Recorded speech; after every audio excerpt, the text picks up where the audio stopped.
The world of Bob's Burgers is certainly a unique one. It's filled with some absolutely lovable characters, as well as some that aren't so great. These particular characters can range from mean and annoying to outright malicious and cruel. We already touched on a lot of these characters in our original Bob's Burgers Good to Evil ranking, as well as in our Weak to Powerful Villains video. But now it's time to take a deeper dive and see who is truly the most evil villain of Bob's Burgers. I'm Kifinosi with Wicked Binge, and this is Bob's Burgers Villains, Evil to Most Evil. Now, much like a show such as King of the Hill, the villains in Bob's Burgers are less murderous and destructive psychopaths, and more day-to-day antagonists, with a few notable exceptions. As such, the characters we include may not be considered traditional villains. There are even a few who have eventually been redeemed over the course of the series. As such, while those characters who have committed serious crimes will see lower spots on our list, other characters will be ranked based on how much damage they may have done or nearly did, as well as their general malicious intentions. Surprising absolutely no one, at the very top we have Ron. In terms of his professional career, Ron is Hugo's partner in helping inspect the various restaurants in their city. Outside of that, he also tends to serve as Hugo's conscience. Even in the first episode, it was Ron that pushed Hugo to do the test that would clear Bob's Burgers of cannibalism. Since then, Ron has continued pushing Hugo into doing the right thing. We can test his meat right here in the mobile lab. The most recent example was in the 200th episode, where he convinced Hugo to fess up about the role he played in the Belchers' latest restaurant fire. If you ask most Bob's Burgers fans, they probably wouldn't even consider Ron to be a villain. And they'd be right. However, given his status as a health inspector and Hugo's assistant, he's still technically an antagonist. That being said, he is easily the most moral, quote-unquote, villain of this list. Hi, I'm Ron. I'm blocking you. Directly under Ron, we have everyone's favorite bank robber, Mickey. Debuting in Season 2, Mickey has certainly come a long way. In his first episode, he held up an entire bank and even took Bob hostage at one point. Bob's a hostage now. No, wait, no. But despite attempting to steal money and threatening to shoot people, Mickey was in general a pretty friendly, if misguided, guy. You screwed up big time shooting at me. Maybe I'll shoot a hostage. He even took the time to help Louise with her report when she called him. Other than a couple small incidents where he briefly went back to crime, such as when he tried to rob the bank again while staying with the Belchers, or when he helped the kids with their ambergris scheme, Mickey has mostly gone straight. He eventually becomes a ride operator at the Wonder Wharf and has helped the Belchers numerous times. He used his pedicab skills to help the kids make it to the best burger competition in time, and he helped Linda and Teddy get through the crowd of turkeys during one of the Thanksgiving episodes. Though not quite as moral as Ron, Mickey is still a pretty nice dude. Up next, we have Sgt Bosco. While he may technically work on the side of justice, it's Bosco's brash and gruff attitude that tends to make him come off as antagonistic more than anything else. All right, Mickey, listen up. You want fries? While we can sympathize with his frustration whenever the Belchers make it hard for him to do his job, there was really no need for him to ruin Linda's Valentine's Day speed dating event. Later on, he's also shown to be slightly narcissistic, as when he's interviewed after catching the little boy bandit, in that he doesn't credit Bob nor Linda for helping him with the case, only both his guns. I did have some help, though, from a friend. Even in the episodes where he's just doing his job, he usually comes off as fairly rude. However, there are a couple of moments where Bosco manages to not be so gruff, like when he and Bob bonded over pants shopping. Overall, though, he's still fairly moral and doesn't do anything too awful. He does still give off some pretty antagonistic vibes, though. Next is shady meat salesman Jack Conway. Jack was introduced in the episode They Serve Horses, Don't They? When Bob tries to save money on restaurant costs, he calls up Jimmy Pesto's meat guy and buys a sampler from him. It's then revealed by Hugo and Ron that Jack is actually selling horse meat instead of beef.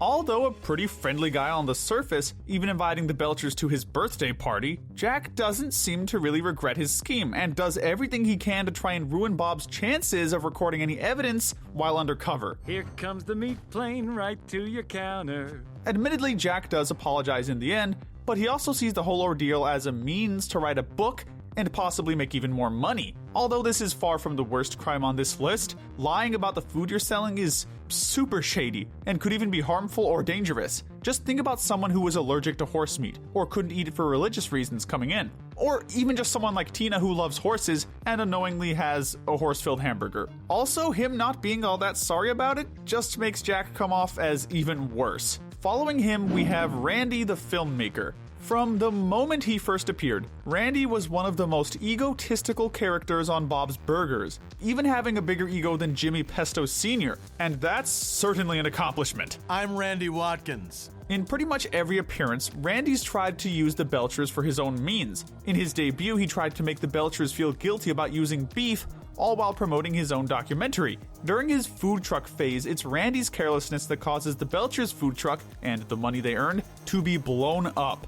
Later on, when the Belchers hire Randy to make a Super Bowl commercial for them, he's extremely antagonistic towards Louise. While none of these are actual crimes, the point still stands that Randy usually tends to come off as an entitled person who uses others for his own means. Even when Bob lets him use the restaurant for his movie, though he paid Bob for the day of filming, Randy ends up portraying the restaurant as a depressing stinkhole. Like a depressing stinkhole? Still, even with his many faults, Randy is ultimately harmless, and even Bob is able to still be friendly with him once in a while, which keeps him from being put any lower on the list. Despite wanting to help students, Mr. Frond isn't always moral. He can even be pretty hypocritical at times, and usually for selfish reasons. One of his more questionable decisions was when he faked the vandalism of his therapy dolls in order to avoid giving the Wagstaff students the trip to the water park that they had earned. It should be noted that the only reason why Frond broke this promise was because he and the other school staff ended up blowing the money allocated for the trip on coffee pods. When it came to the Harmonium's play on mono, Frond filled the play with misinformation and disregarded Tina's concerns, even trying to bribe her despite her obvious discomfort. In another episode, he removed the Belchers kids' stories from the Why I Love Wagstaff exhibition, since all of them made him look bad. Speaking of the Belcher kids, Frond also ended up humiliating all three of them when he forced them to be in his Empathize Glide music video. Frond had originally promised the kids that no one outside of CouncilCon would see it. Unfortunately, Frond had left the video up on a library computer, giving students access to it. While this was an accident, the fact that he didn't directly tell the Belcher kids about the mistake, leaving them to find out for themselves, and then he barely apologized for it, still puts him in the wrong. Along with all this, when Frond isn't being pushy, he's generally pretty incompetent at his job, allowing students like Louise to easily manipulate him. Still, Frond will occasionally be lenient with his students, showing that he isn't as stern nor mean as he could be. While we can't say that he completely hates his job nor his students, his questionable decisions and antagonistic nature at times earn him a decent spot on our list. Moving on to everyone's least favorite craft store owner, we have Edith. For most of the show's run, Edith was simply known as that crabby lady that seemed to criticize everything the Belchers did. In her debut episode, Art Crawl, she even tries to get Bob arrested when she thinks that he defaced her store. Whenever the Belchers need to buy something from her store,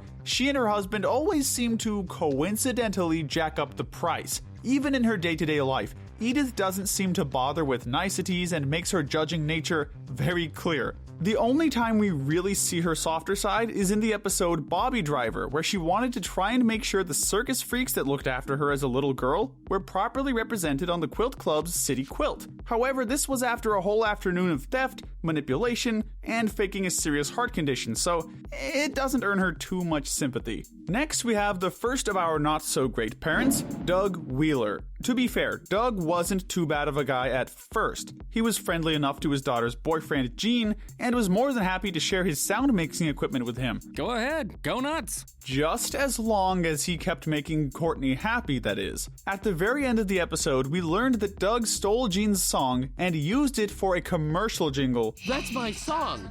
That's my song! Without crediting him. Not cool. The next time Doug played an antagonistic role was when he was helping Courtney with her school musical based off of Working Girl. Not only did Doug seem to take over the whole musical, but he also continued to lie and say that Carly Simon would be at the musical's premiere, just so they'd have a bigger audience. His worst moment, though, was when he tried to force Jean into sabotaging his best friend Alex before a big skating competition. I need you to help me make Alex disappear.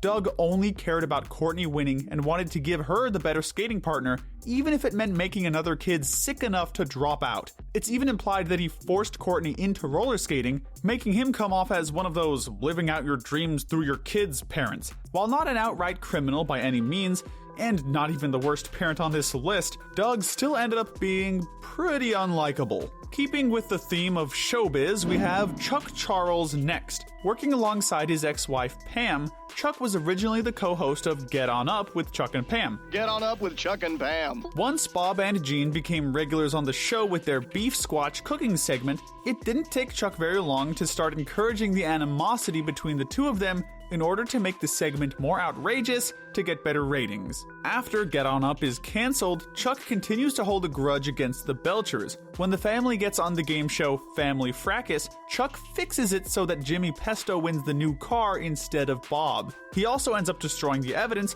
allowing him to get off scot-free. It's really no wonder why so many fans hate this episode. Later on, when Bob is competing in the Best Burger competition, Chuck continues to taunt and annoy Bob, even calling his burger idea stupid while at the same time giving praise and compliments to the other competitors. So what stupid burger are you making, Bob? While the cheating and destroying of evidence are technically his only actual crimes, Chuck's cocky attitude and negative impact on the Belchers' lives earns him this lower spot on our list. Up next, we have the sneaky pilot, Kurt, also known as Upskirt Kurt. Honestly, this guy takes being a sleazy player to a whole new level. Well, I've got the stuff boys grow up to be right here. Kurt is a pilot, mostly sticking to seaplanes and giving lessons to people who want to learn how to fly. However, there's a seedy underbelly to this business, in that Kurt uses it to try and seduce bored housewives. He crafted an entire scenario to do this, which included faking engine failure and pretending to be stranded on an island. It's also implied that he's done this several times. Sheesh, Silent's seen a lot of emergency landings. Linda rightfully calls him out on this, and Kurt ends up showing just how pathetic he actually is, and doesn't do much to apologize, even continuing to try and flirt with Linda when she briefly comforts him. Kurt really is the worst type of guy when it comes to romance. After this, we don't see much of Kurt, though we later learn he's got a rivalry with his sister. He was willing to fly a banner for the Belcher kids when they wanted to try and get revenge on Mr. Frond, but that's hardly enough to put Kurt in a good light. Next is another pretty cocky character, Dr. Yap. You wouldn't think that the family dentist would be a reoccurring antagonist, but hey, that's the world of Bob's Burgers for you. Although he has a pretty positive and cheerful demeanor, no surprise there considering he's voiced by Ken Jeong, Yap's got a fairly noticeable dark side to him. He quickly fell in love with Gail and tried to work with Bob in order to get Gail to fall in love with him.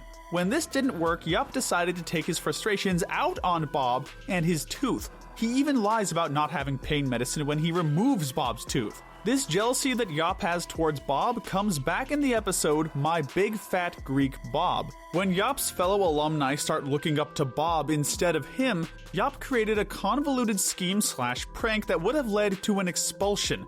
You definitely don't want to mess with this dentist. Yap. Yap also once resorted to stealing candy from kids on Halloween, simply because he was tired of having to fix up all the cavities that holiday caused. Though his frustration was understandable, it was still messed up. In the latest season, Yap pretty much went nuclear on the Belchers when he thought one of them stole a magazine from his waiting room.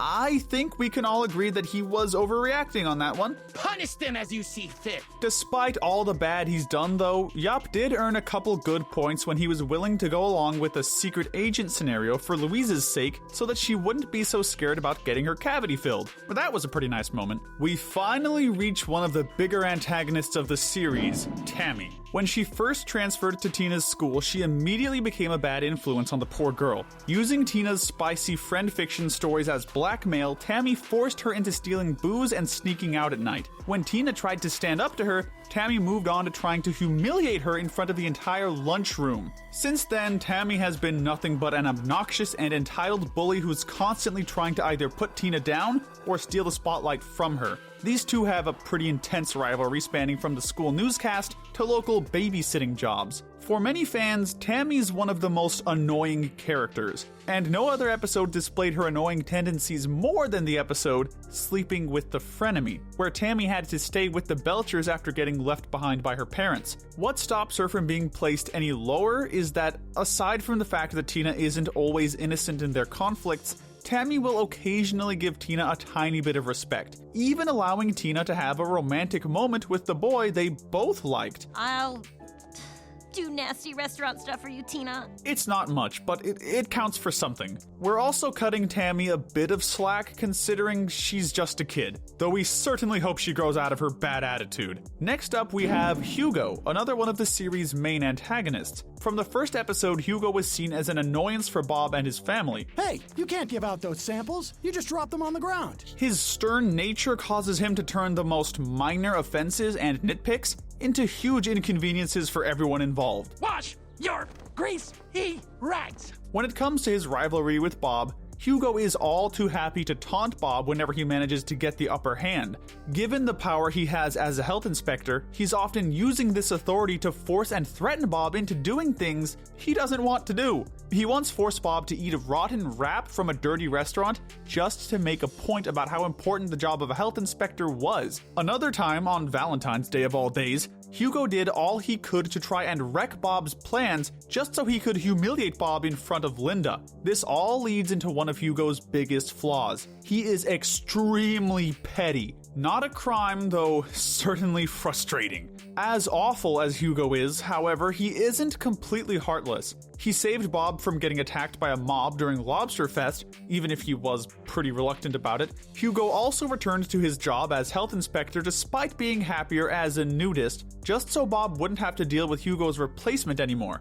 And don't worry, we'll get to him. Up next, we're ranking the one and only Jimmy Pesto Sr. Much like Hugo, Jimmy was seen as one of the series' biggest antagonists for the longest time. Through his rivalry with Bob, Jimmy was constantly tormenting or sabotaging Bob and would often try to steal what little business Bob got. Granted, most of his actions were pretty immature, like writing Bob sucks on the Burger Boss game, copying the Belchers' Super Bowl commercial, and forcing Bob to shave off his mustache before he allowed Jimmy Jr. to go to Tina's party. Simply put, Jimmy is just a huge jerk, and seems to be pretty proud of it. So why is such a major antagonist so high up on here and not even in the bottom 10? Well, besides the fact that most of Jimmy's schemes are annoying at best and not too harmful in the long run, Jimmy has actually softened up a bit in the later seasons of the show. I'm proud of you, Bob. The biggest example of this was in the most recent Christmas episode, where Jimmy actually did something nice and recommended Bob's Burgers to the Glencrest Yacht Club's holiday event. Bob assumed that this was done so that Jimmy could humiliate him, but the recommendation turned out to be genuine. Admittedly, Jimmy had a somewhat selfish motive, as he had wanted to make a good impression to the yacht club himself, but he still believed that using Bob's food was the best way to do this, and finally admitted that Bob had the better food. I thought they would like your food and then they would like me. These days, Jimmy is more of a petty rival and annoying neighbor than an outright competitor or antagonist. Because of this, we felt we couldn't put him any lower. Next, we have Cynthia, another terrible parent on the list. Now, her name may be Cynthia, but make no mistake, she is a total Karen. She and Linda are often annoying each other, with Cynthia either looking down on Linda's family or insulting Linda outright. Outside of this dynamic, she's usually trying to use her or someone else's authority to get what she wants. As the garden master of the community garden, Cynthia forced Bob into hiring her son Logan for the summer in exchange for being allowed into the garden. Later on, Cynthia tried to get the city council, which her husband serves on, to ban Linda's trash can art because she thought it made the area look bad. All in all, Cynthia is a total snob. She's only had one somewhat nice moment, which was in her debut episode, where she actually apologized for Logan's actions, something she never did again. Outside of this, Cynthia doesn't have any redeeming moments, nor do anything actually good, which is what earns her such a low ranking. Time for a showstopper. Next is the dinner theater robber. A pretty minor character, all things considered, but still worth a mention for just how memorable and absurd he is. Really, it's because he's so silly that he's able to get away with a not too low ranking, despite committing actual crimes.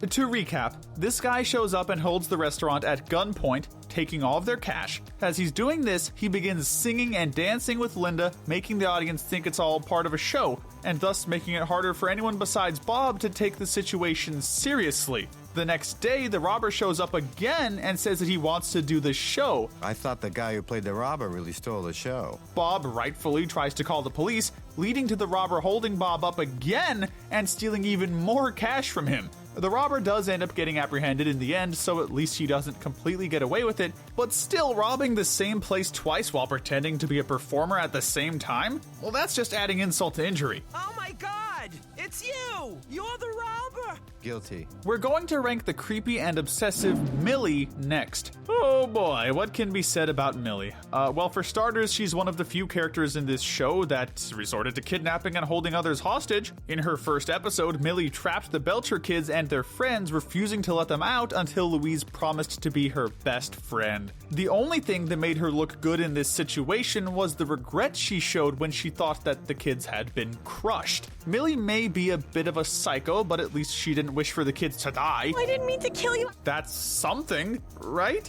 Millie then took her possessive nature to the next level in The Millie-Churian Candidate, where she ran for school president in order to have control over Louise through what she called an alphabetical besties system. When Millie's plan failed, she went crazy and actually strangled another girl with her own braid, leading to her getting disqualified. Okay, so much for the not wanting to be a murderer thing. Well, as awful as these moments were, Millie managed to redeem herself somewhat when she helped Louise uncover the mystery behind Frond's destroyed therapy dolls. However, even this was done in a manipulative way, as Millie still forced Louise into playing with her in exchange for help and information. Still, Louise acknowledged that Millie only did this because she was lonely, and as such, Louise actually ended up keeping a friendship with her. So if Louise, of all people, can forgive her, we figure that we can too. She is only a little kid after all, though we still can't forget the near attempted murder. Bully to bunny-eared girls everywhere, next is Logan, ranking just 3 notches below his mother.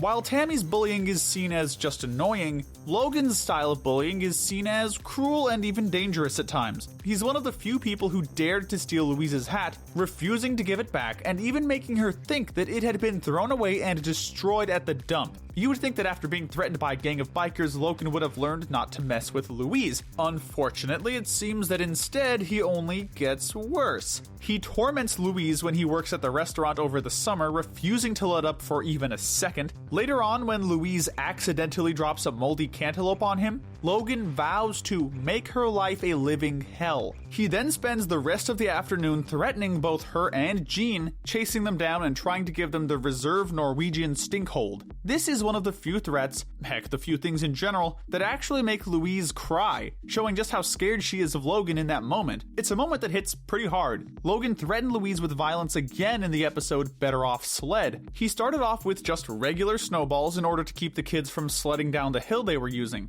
Eventually, Logan escalated to basketball-sized snowballs and even started threatening them with hard, ice-filled snowballs. Ouch! While yes, in almost all these instances it was Louise instigating things, she's only a 9-year-old kid. Logan, on the other hand, is 16, and as such his actions are far less excusable and really do come off as cruel in some instances. As we enter our bottom 10, we're now getting to the characters that have either committed or attempted to commit serious crimes. Starting off, we have Nurse Liz. Being a school nurse perhaps isn't the most exciting thing in the world, but it was still pretty inexcusable how far Liz took things when she thought there was a lice breakout at Wagstaff. From the start, Liz only cared about being the nurse that took control of an outbreak, wanting to be seen as a sort of hero. Now, lice isn't exactly a deadly disease, but Liz certainly treated it like one, forcing the students to quarantine in the nurse's office and refusing to let anyone leave. The situation grows more and more tense until Liz finally decides to start shaving heads and burning the hats of students in order to get rid of the pretend lice once and for all. Besides the fact that Liz would have done all this for nothing, because again, she knew from the beginning that there were no actual lice, cutting or shaving someone's hair without their consent is actually viewed as assault in some places, and burning student property is definitely a no-no. She was willing to do all of this just for a little bit of fame, and didn't seem to care about how the students felt at all. Also, the fact that she only became a school nurse because no hospital would hire her is certainly telling. I'm so sick of people not being sick. Next is the deputy mayor, Daniel Cunningham. We first saw Cunningham in one of the show's many Thanksgiving specials. Because the actual mayor was sick, it was up to Cunningham to pardon that year's turkey, Drew P. Neck. Except he wasn't actually going to pardon it, and instead it would just be sent to a slaughterhouse like all the other turkeys. Because Cunningham had the idea so suddenly and thus couldn't find a turkey sanctuary that wasn't already at capacity, he decided it would just be better to lie about Drew P. being pardoned instead of continuing to try and find a home for it. This lie was already not great, but once Cunningham learned that the Belchers were trying to save the turkey, he decided this was one scandal that couldn't get out. Not gonna murder you, because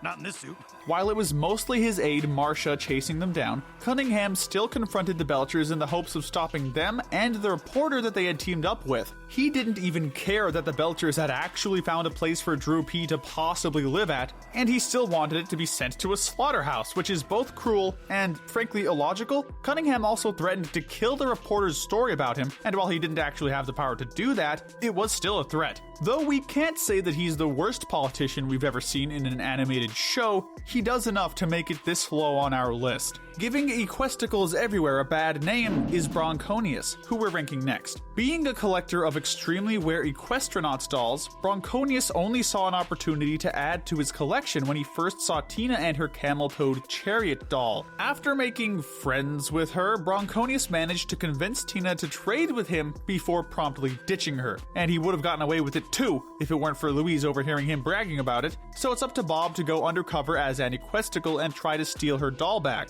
Bronconius, however, eventually saw through this disguise when Bob brought up non-canon material that he thought was fact. Yeah, this guy takes equestronauts lore very seriously. Angered by Bob's deception, Bronconius tried to take revenge by forcing Bob to get a tattoo of a horse that has Bob's face as its butt. Getting a tattoo you don't want is already painful enough, but getting one that's that embarrassing is just, oof. Tattoo him! What puts Bronconius up so high aren't just his crimes, but the fact that he's so arrogant and self-centered while doing them. He was more than happy to trick a kid into trading with him, not even giving Tina a second thought. And then he was angry enough to hurt and humiliate someone else when they lied to him. Talk about being hypocritical. He was also just a jerk in general, as evidenced by the other equesticles saying how he was never nice to them. And let's not forget just how unstable he was, thinking that a rare doll would somehow give him immortality? Okay. Well, all in all, Bronconius is just a prime example of when a fan goes too far. Following him is Tommy, the health inspector that briefly replaced Hugo. For the Belchers, Tommy seemed like a breath of fresh air in comparison to Hugo. He was fairly lenient, friendly, and only asked for a place to perform in exchange for a good restaurant evaluation. Unfortunately, Tommy wasn't exactly the best guitar player, nor the most family-friendly guitar player for that matter. When Bob finally told him that he couldn't perform at the restaurant anymore, Tommy began throwing rat droppings on the floor in order to make Bob's restaurant look like it was unsanitary, causing it to temporarily be shut down. Making this even worse is that it was implied Tommy had done this to several other restaurants before, which caused them to close permanently. It's a shame about that guy. You know, he got shut down by me. Faking evidence and creating false reports is a pretty huge crime, and Tommy didn't seem to care at all about the damage he was causing to people's livelihoods. Tommy may have officially been a health inspector, but in actuality, he was just a punk. A loud, off-key singing, rat droppings carrying punk. We're going to be ranking the PTA president, Joanne, next. It may seem a bit strange to put a corrupt PTA president this high up, but in terms of real-world crime and manipulation, Joanne's plan was pretty impressive. As the PTA president, people gave her a lot of trust and influence, which Joanne easily took advantage of. We saw Joanne convince local businesses to give her deals regarding items that were meant for the fundraising auction. All of the extra items, however, went straight to her home for her to enjoy. Joanne also admitted that she used the PTA credit card on things for herself, like the breakfasts she takes other PTA members on. This would already be bad enough, but later on in the episode, we learn that the science kits the PTA is raising money for actually come from Joanne's company, Jojo Bear Publishing. Had Joanne's plan worked, she would have been raking in a ton of cash in addition to the items she already stole. Additionally, when it came to the role of PTA treasurer, she specifically went after Linda so that she would have an easier time taking financial advantage of the PTA, something Joanne had already been doing for at least 2 years. All of this just paints the perfect picture of how sneaky, manipulative, and greedy this president really was. Going into our bottom 5, we have the first of our fish-outer brothers, Calvin.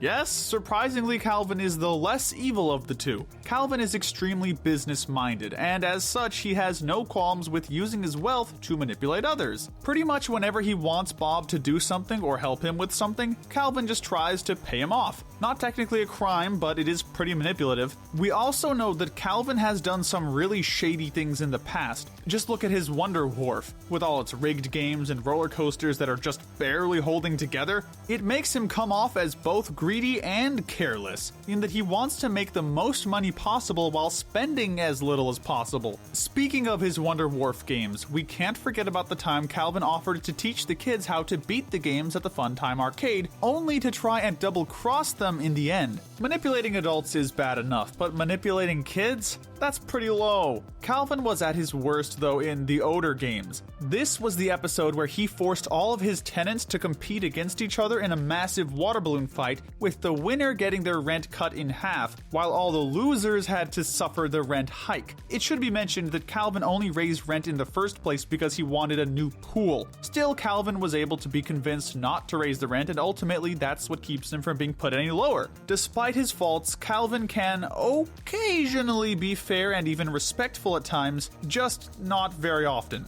Just under him, we have the other brother, Felix Fischoder. Well, how about that? Felix finally beat his brother in something. We'd congratulate him, but this probably isn't the type of award he'd want to win. Much like Calvin, Felix can be pretty sneaky, and will sometimes do stuff behind his brother's back, like when he tried to sell the Wonder Wharf. This was certainly Felix at his most villainous, as after Calvin decided that he wasn't going to sell, Felix completely snapped and tried to murder both Calvin and Bob by leaving them to drown underneath the Wonder Wharf docks. However, Felix eventually felt guilty about this and tried to save his would-be victims. Attempted murder still isn't great, but it shows that Felix isn't completely crazy and heartless. Still, even outside of this episode, Felix tends to be just as narcissistic as his brother, and tends to be fairly emotionally unstable. Felix is also the person responsible for poking out Calvin's eye, which implies that even if he usually won't resort to murder, he can still be pretty violent when pushed. Who's that funny little wormy guy who poked out his brother's eye? Additionally, his irresponsibility is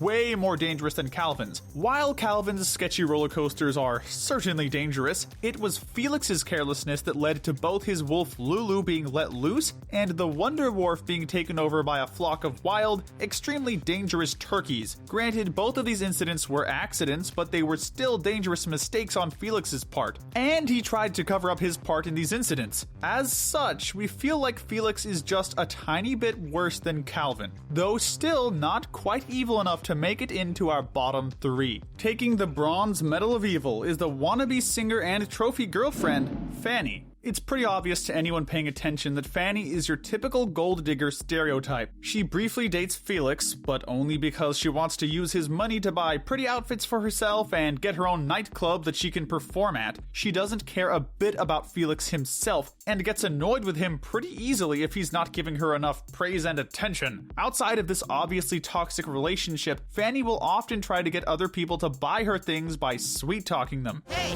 what are you looking at? My boobs are up here. She won't even buy her own hot dog. I need him to pay for this hot dog. Do you have any money? If this was all Fanny was, she wouldn't be nearly this low on our list. However, in the second part of How Bob Saves/Destroys the Town, Fanny's shallow personality takes a dark turn after she learns of Felix's guilt. Once she realized that Felix wasn't going to kill his brother and that she wasn't going to get her nightclub, Fanny took matters into her own hands and tried to kill Calvin and the Belcher family herself. She was willing to kill an entire innocent family just for for money. For these reasons, we felt we had to rank Fanny towards the very bottom of our list. However, because she didn't actually manage to kill everybody, there are still 2 characters who rank below her. We're going to give the Silver Medal of Evil to Helen. Okay, so we're all in agreement that Helen totally murdered her husband, right? Although it's never verbally confirmed in the show and her husband's death is declared an accident by police, it is heavily implied at the end of House Trap. It's here where Bob finds an old toolbox buried with a hammer and 2 nails, which implies that Helen was the one who loosened the railings on the widow's walk, which caused her husband to fall to his death. Again, this is never confirmed, but we have a pretty strong suspicion. What's worse is that outside of being a murderer, Helen is also just a pretty horrible person in general, as we saw in her next appearance in The Helen Hunt. Son of a bitch had a secret man cave. So she gets Teddy to help her search for a hidden netsuke of 2 snails intertwined in the apartment building that her late husband owned. The netsuke ends up eventually being accidentally dropped on the roof of the elevator, the same elevator that could potentially kill Teddy if he fell. So Helen was willing to risk Teddy possibly dying, or at the very least getting seriously hurt, just so she wouldn't have to sacrifice her valuable netsuke. So yeah, even without the murder implications, the show still presents her as someone who's selfish and couldn't really give a care about the lives of others if they were to get in the way of her and money. Though she's only made 2 appearances in the show so far, these instances were more than enough to paint Helen as pretty horrible. But there's still one character who's even worse. Our gold medal of evil is going to Captain Floridi. It's always a good sign when someone actually likes Bob's food and tries to hire him. This is the best burger I've ever had. Or rather, it's usually a good sign. In this case, though, not so much. When cruise captain Floridi fell in love with Bob's burgers, he invited the Belchers to come onto his cruise and requested that Bob be his private chef. When Bob turned down the offer, Floridi convinced the family to come onto his ship for just one night. This turned out to be a trick, and he ended up essentially kidnapping the Belchers and taking them out to sea. Looks like you'll be my private chef after all. Floridi turns out to be extremely unhinged, and we learn later on in the episode that this isn't even the first chef that Floridi has done this to. His other chef, Duval, was also kidnapped and forced to cook for him for several years. Many of Floridi's other crewmen were also forced to work on the ship after Floridi confiscated their passports. Making things even worse was just how much delight Floridi seemed to take in taunting Bob, acting cheerful even as he was trying to force Bob back into the kitchen, as if seeing the whole thing as a big game.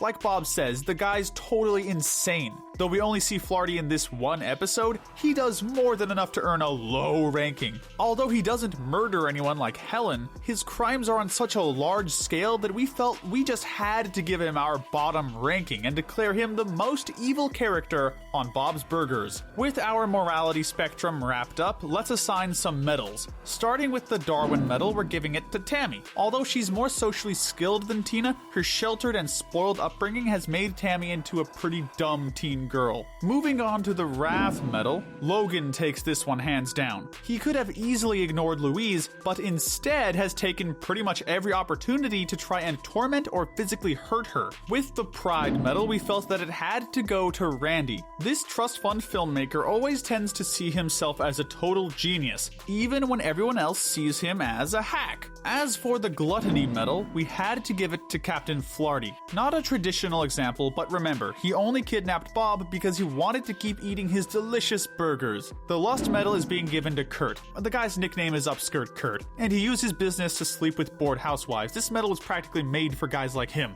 There's no one better to get the Envy medal than Felix, simply for how much he seems to resent being in his older brother's shadow, which we can admittedly somewhat sympathize with. Finally, the Greed medal has to go to Joanna. While there are many greedy villains in Bob's Burgers, Joanna's expert planning when it came to stealing both money and auction items just puts her in a league of her own. But let us know in the comments section if you agree with our ranking, and tell us what we should cover next. Remember to hit that notification bell and binge our Good to Evil playlist, where we break down the morality of the characters in your favorite cartoons, shows, and movies. But most importantly, stay wicked.